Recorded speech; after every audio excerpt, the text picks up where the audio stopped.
as parents, we may not get along with each other, but we got to understand that we're raising kings and queens, right?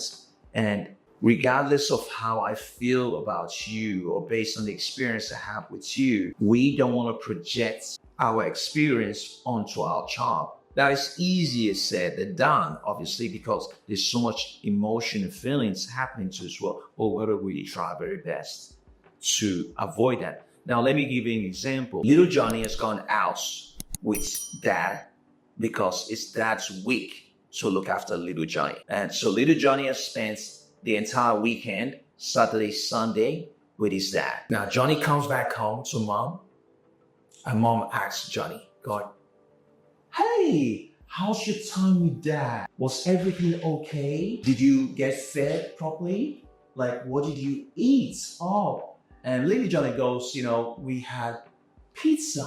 Go. Mom goes, oh, just pizza? Oh, that's okay, don't worry. I'll prepare you a nice meal. Do you feel safe? Are you well looked after? Did you sleep well? Johnny would reply, oh, yes, or no, whatever. But let's assume he said yes, right? Yes, fine, things like that. One partner acts that certain way. Indirectly, they're saying to that child, you are not safe with your dad.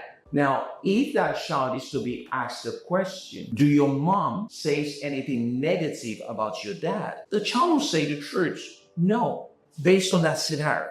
No, she didn't say anything negative about his dad, but she's implied to him to make him feel that maybe I'm not safe with dad.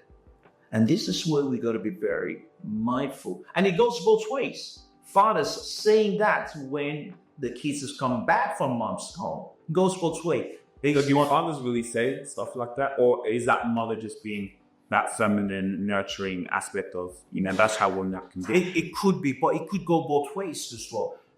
The point I'm trying to get out here is the words we use and how we say.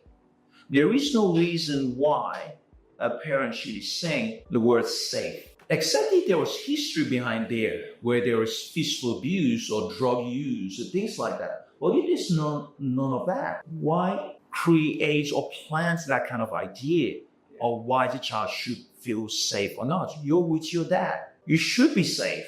And if you don't think he's safe, why let your child go to someone that is not safe, right? So this is where I guess the language we use can shape or create idea in a child's mind. Again, both ways. The father can say the same in their own way too. So those kind of little language, or let's flip the scenario. Little Johnny comes back home. My mom goes, did you have a great time with dad? Fantastic. Oh, that's great.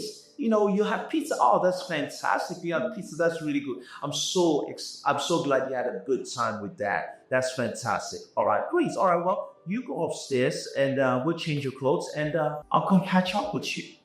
Same scenario, different language. Now, in that same scenario as well, you ask the child, do mom say anything bad about that? The answer is also no. But one scenario on one hand implies that maybe I'm not safe with that. And the other scenario is you have fun, That's it, right? So that will be my take on that.